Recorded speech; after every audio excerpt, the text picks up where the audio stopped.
Hello friends, good evening to all of you, and we have already covered the module B, right? And module B and module A are the most important modules that I've already told you.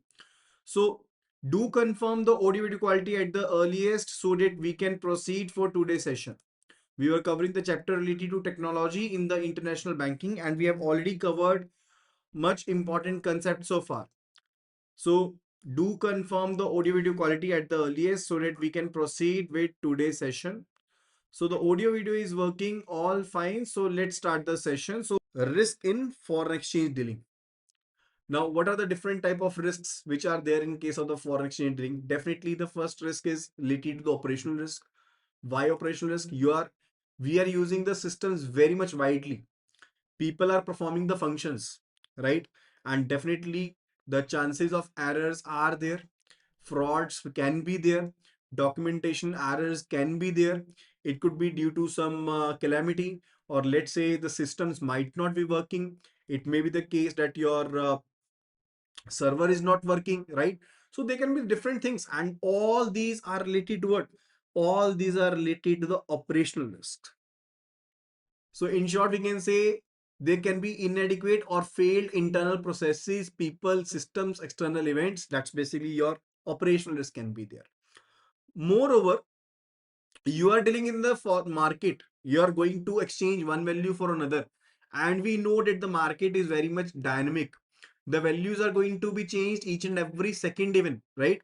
So definitely if there are fluctuations in exchange rates or mismatches are there, it may lead to what? It may lead to that the volatility is there, and definitely the risk is there that you bought something for the higher price, and now the price is diluted and you're not able to sell it at the higher end over there. You purchase it for rupees 90 and you're not able to sell it above rupees 90. So that's a risk always imposed upon you. And further, the third type of risk is related to credit risk, which is basically a counterpart risk in this scenario when we are talking about the foreign exchange. Why so? Because we are not lending now in this scenario. So the risk is related to that the counterparty won't be able to fulfill their obligation. That risk is still available. So let's say XYZ bank is here. So they entered into a transaction with the person A. Person A wanted to sell the USDs after 2 months. He wanted to sell the USDs after 2 months. But after 2 months, he was not able to repay the amount. He was not to basically obligate his part, right? So that is a counterparty risk. That is a counterparty risk. And also in this scenario, the credit risk might be of different terms. Like it could be a pre-settlement risk. No, pre-settlement risk is something like that before settling the transaction, that the price that the party set that we won't be able to fulfill our obligation. Let's say the transaction date was 28th of the February. The transaction date was 28th of the February. And further, the party said dated 25th that we want to fulfill our obligation. Now, this is a pre-settlement risk. A pre-settlement risk. Counterparty failed before the maturity. But if the counterparty fails on the settlement date itself, if the counterparty fails on the settlement date itself, then it will be the settlement risk. Then in that scenario, it will be the settlement risk. And we say the settlement risk to be the Herstatt risk. Very important. We say it to be Herstatt risk, or we say it to be the temporal risk. Now, this is actually due to the time zone differences. Let's understand this how. So there is a, let's say there is one party in the earlier time zone, right? There are different time zones. So let's say the one party is there in earlier time zone and the other party is in the later time zone.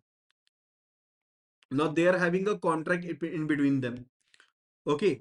And the party on the date of maturity settled the leg on their end. So whatsoever the transaction which was to be settled on their part, the party in the earlier time zone settled the same.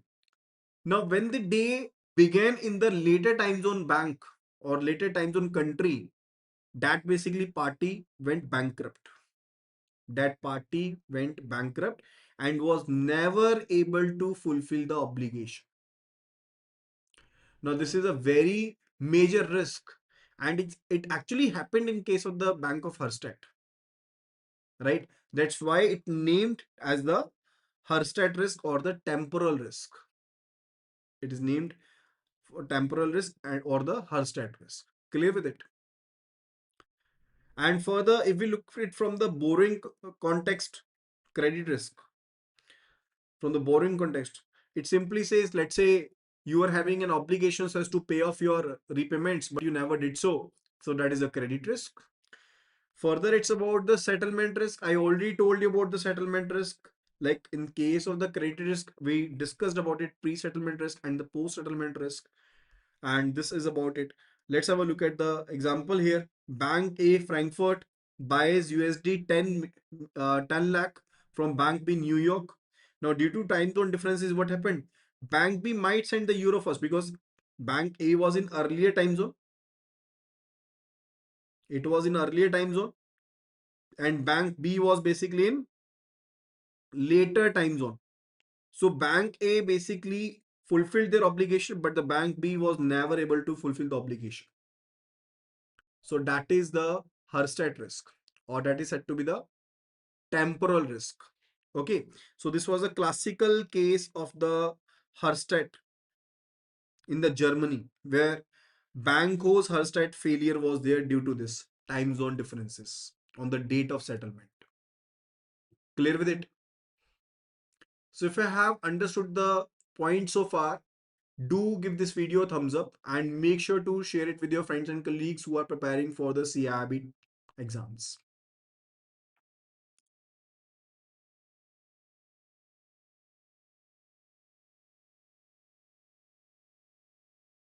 Let's move further. It's about the liquidity risk. Now, definitely the liquidity risk is there. Liquidity risk is something like when you are having an obligation upon you, but you're not able to fulfill that obligation because you're not having funds with you. Like, let's say Bank ABC is to pay 10,000 USDs.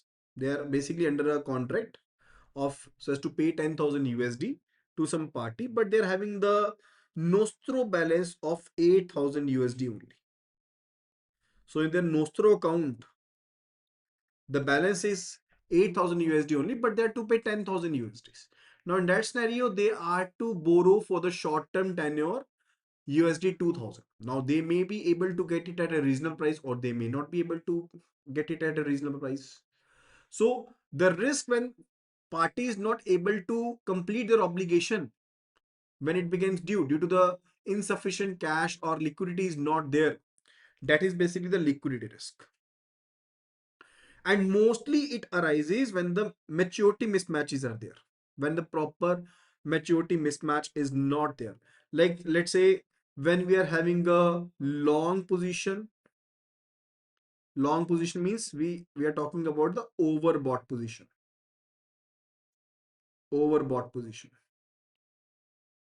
right? Or we say it's about a short position, means we are talking about the oversold position,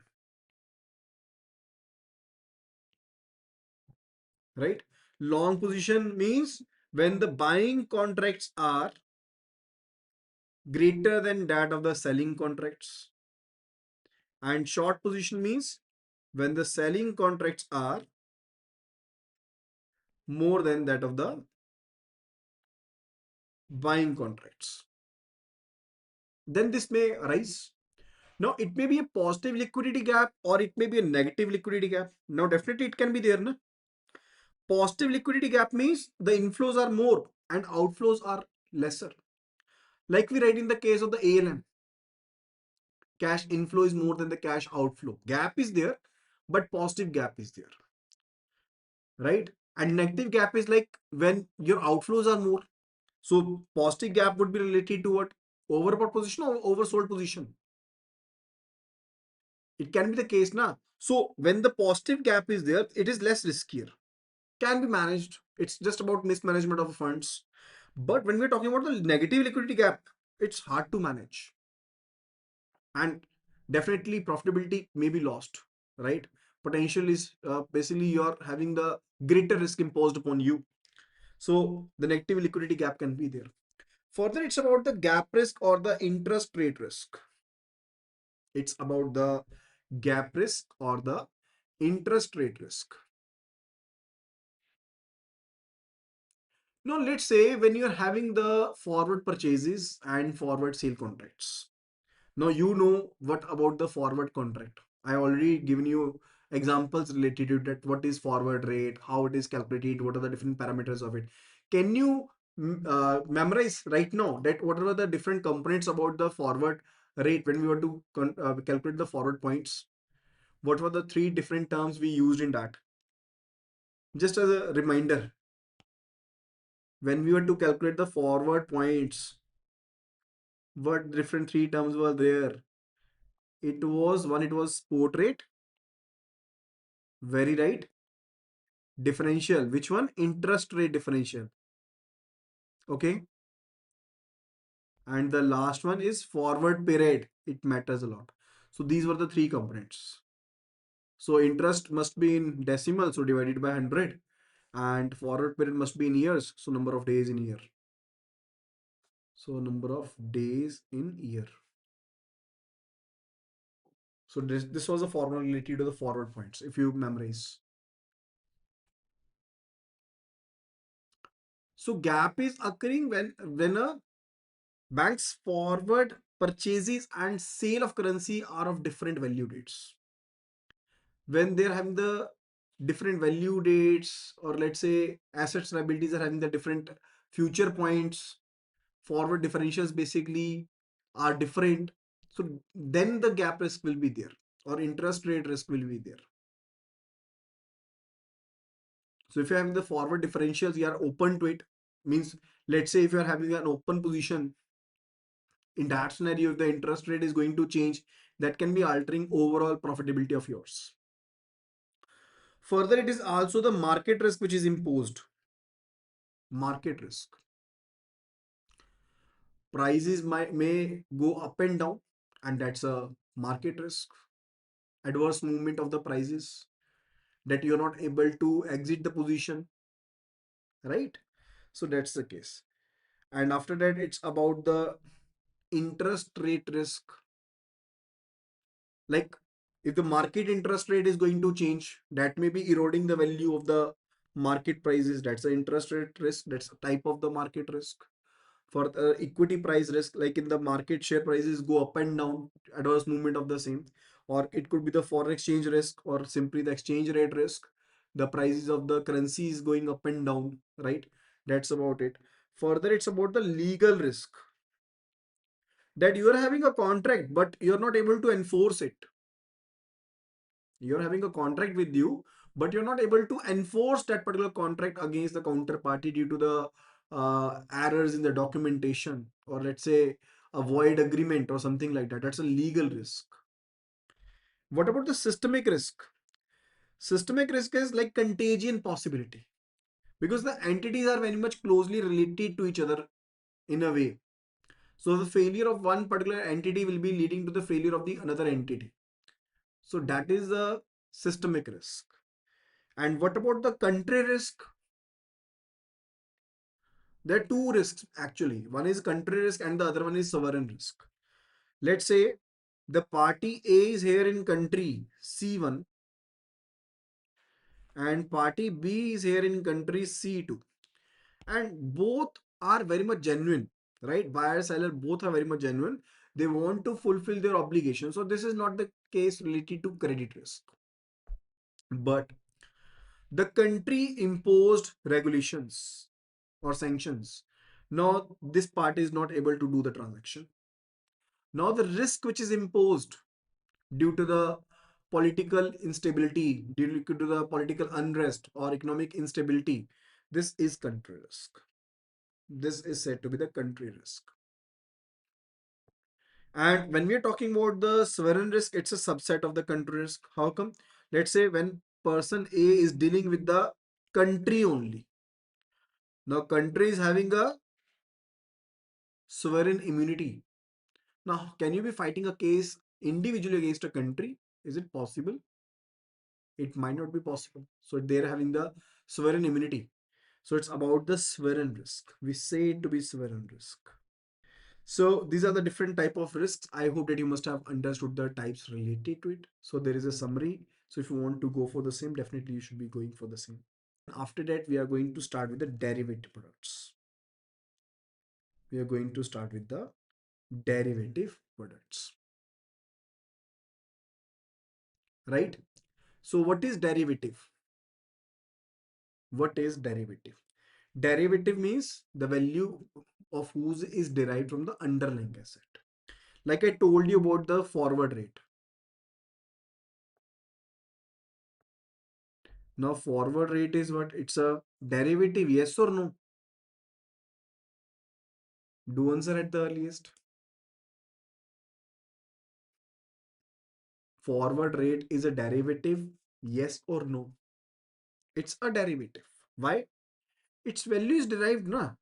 It is not having the value of its own. Its value is derived from the spot rate.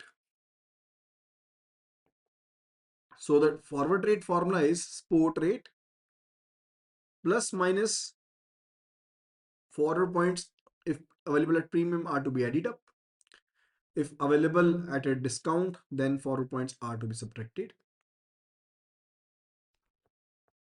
right? So forward rate is equal to spot rate plus minus premium or discount. That was a scenario. So its value is derived from the underlying asset. So it's a derivative. And derivatives are used for what? Those are used for the speculation purposes. Let's say if you want to make a profit out of it, those are used for that particular purpose. And those can also be used for the hedging purposes, for safeguarding purposes. When you to safeguard yourself. How much easier it is. I want to buy 10,000 USD 3 months from now. I don't know what the price would be after 3 months, but I want to buy in today price or something like that. So price which was quoted to me, let's say it was 91.77 that I can be buying after 3 months at this particular price, and there will be a contract related to it, and it will be an obligation that if I have entered that particular contract, then I am to fulfill that particular contract, or if I'll be canceling the contract, I am to pay the swap cost and the penalty. That is to be borne by me, right? So let's say if I basically entered into a contract, I wanted to buy 10,000 USDs, right, after 3 months, and the bank quoted me this price. So there will be a contract between me and bank. Now, after 3 months, what's the market price it will be?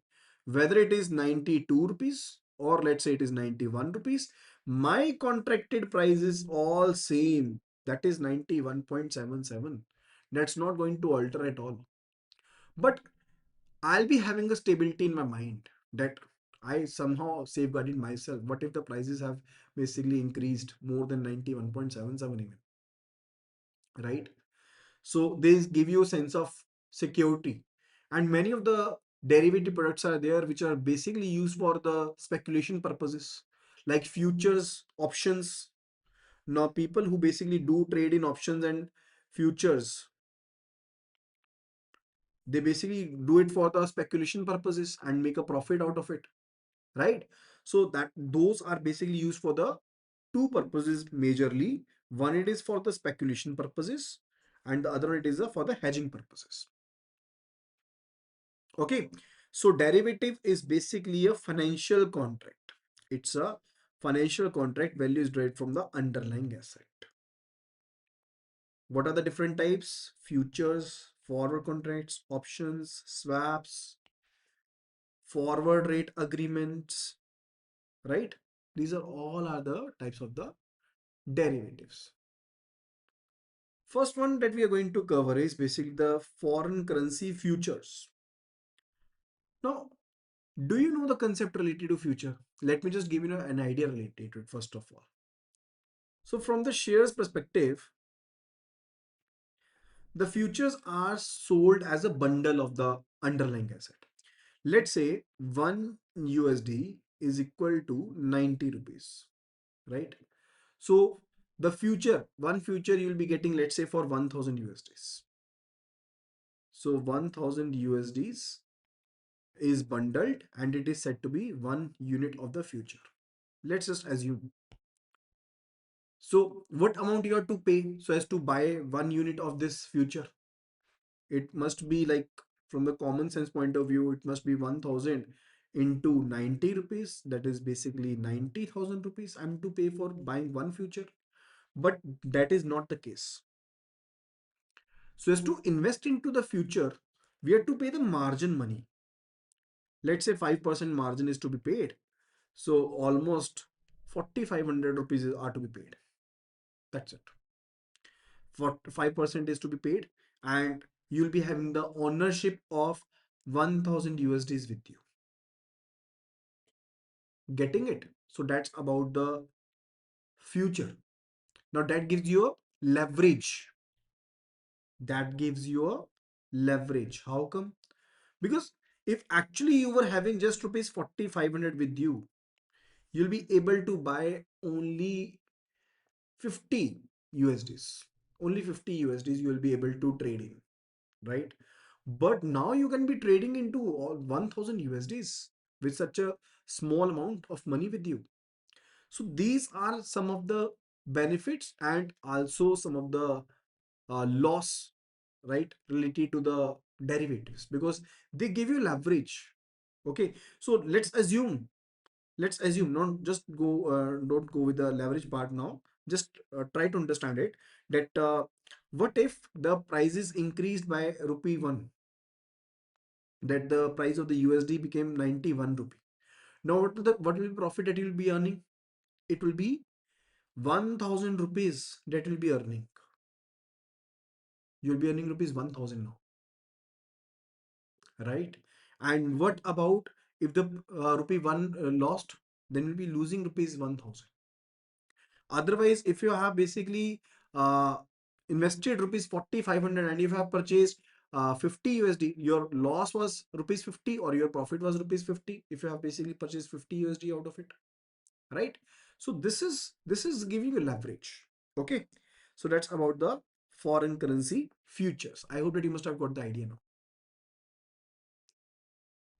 right? So foreign currency future contract is a exchange traded. Now let me give you idea related to the exchange traded or the over the counter derivatives. Now derivatives, if we look at,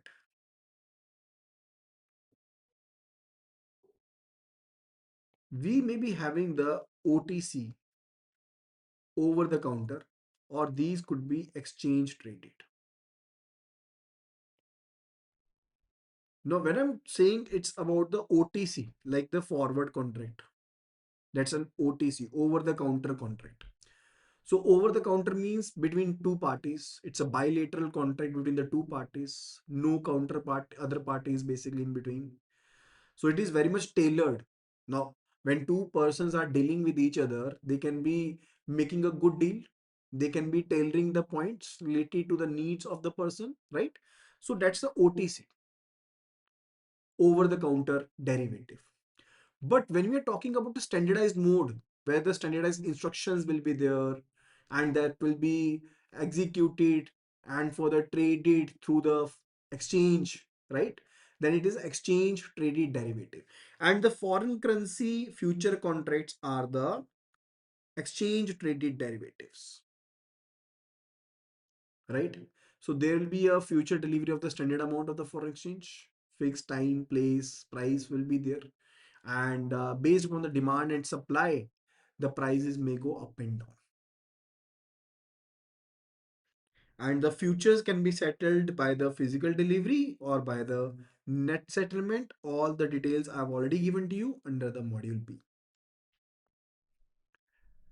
Now after that, it's about the future contracts characteristics.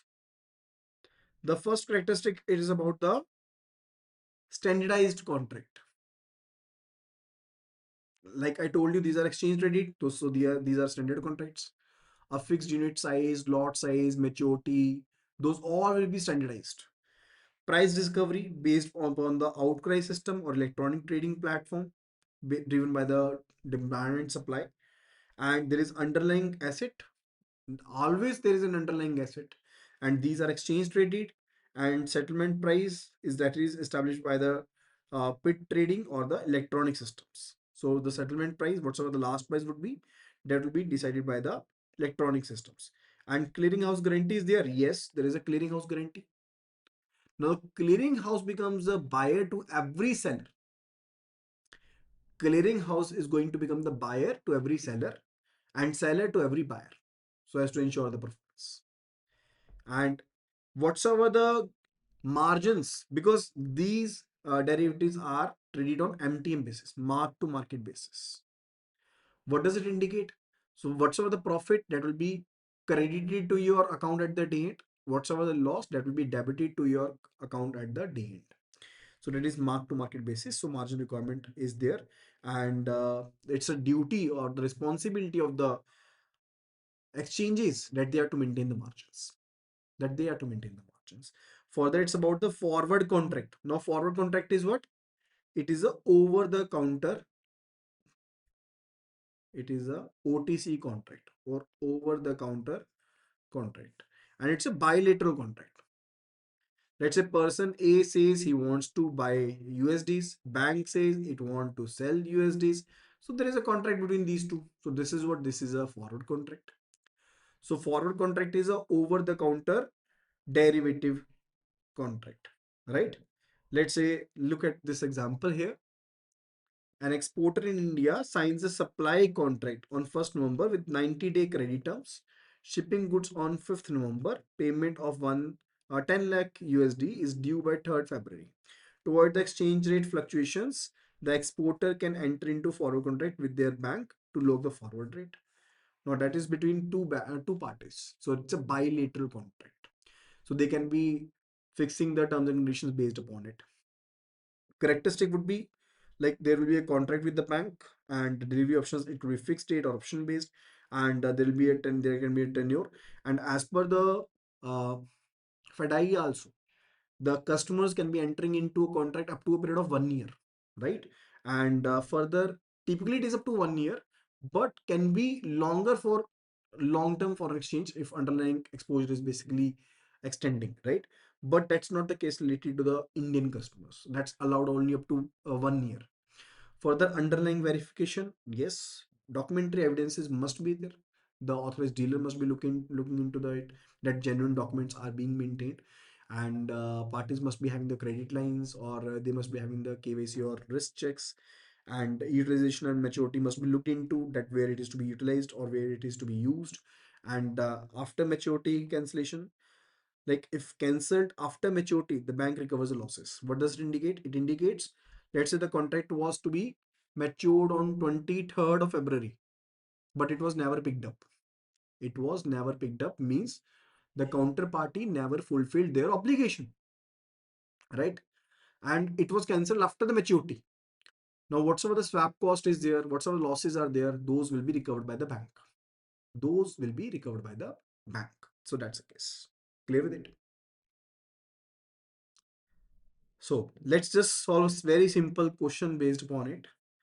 Let's say 1 USD is equal to 87.1013, and 1 month forward is given to be 40.50, right? And A want to issue demand draft. A want to issue demand draft, and exchange margin is given to be 0.10%. Calculate the cost to person A. Cost to person A, what it will be. A wants to issue the demand draft. The whole scenario is given to you. Calculate the cost to person A. Very much easier numerical. We've already solved numerical based upon this particular thing. I hope that you must have covered that particular part in the previous video. So do answer at the earliest.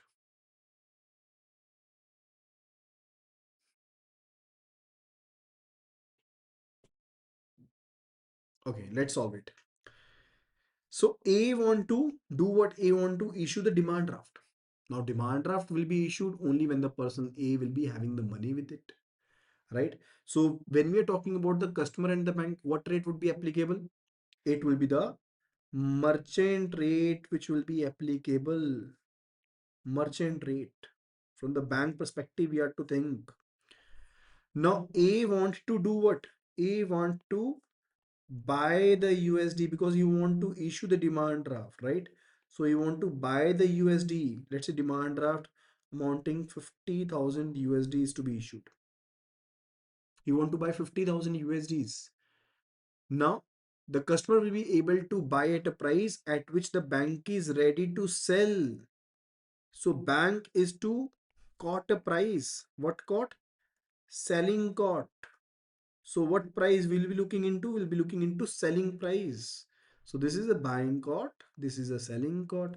So we'll be looking into this price. That is 87.13. So just do let me know, this is a TT rate transaction, telegraphic transfer rate, or this is the bills rate transaction. First of all, I told you about the quote. Just tell me this is the telegraphic transfer rate will be applicable here or the bills rate will be applicable here. What rate would be applicable? It will be the TT rate. Why? Because there is no lag. The bank is just going to debit their Nostro account and will be crediting it to the customer account. That's it. Done. Right? So there is no lag. There is no, let's say, difference between the transaction date and the settlement date. If there must have been any lag between it, only then we could have said that it's a bills rate transaction. So now this scenario, this is a TT rate, TT transaction. And in TT transaction, the forward rates are not to be considered. Okay. So it is just this quote. The quoted price is 87.13 and also the exchange margin is there. So what rate was quoted? It was the, this problem is related to what? This is related to TT selling rate. Why selling rate? Because selling quote was given by the bank. And whenever it is related to selling, then the exchange margin is to be added up. I told you clearly for each and every selling transaction, the exchange margin is to be added up. So adding 0.10% to it. So 87.13 plus 0.1%, that is 87.21713. 87.21713 and multiplied by 50,000, that is 43 lakh 60,856, right? So that would be related to it. I hope that you must have understood that particular part. Is this numerical clear to you? So do like the video and further share the video at the earliest, and simply just do write CAIB. If you want to get the complete pack, complete course related to all the 5 papers of the CAIB, just simply do WhatsApp CAIB and WhatsApp it to the number 83609 I'll be sharing the complete details to you, like, and you'll be getting the full course videos, chapter wise previous year questions, mock test, mega test, PDF notes, each and everything. The case study videos will also be covered, right? So that will be all. Thank you so much and see you again in the next video.